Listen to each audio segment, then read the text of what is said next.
Okay, let's see, where are we supposed to be today? Ephesians chapter 5, verse 22. Wives, submit to your husband. Oh, I don't want to do this one. I don't want to put this on Facebook. I don't want to put this on YouTube. I don't like this passage because it's too controversial. You know, this passage is one in which has caused churches to split, people to leave, people to not like it, because this passage where it says, wives, submit to your husbands as to the Lord, is often controversial, but it's also misunderstood. This passage, God is talking about how He has created marriage. And He's talked about how we should live in the light and how we should look different.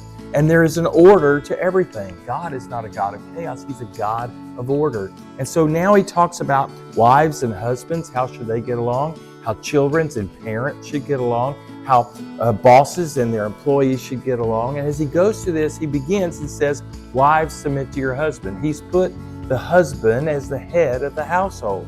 But it doesn't mean that wives are then to be completely submissive as a person would to a slave, to a master. That's not what it's talking about here.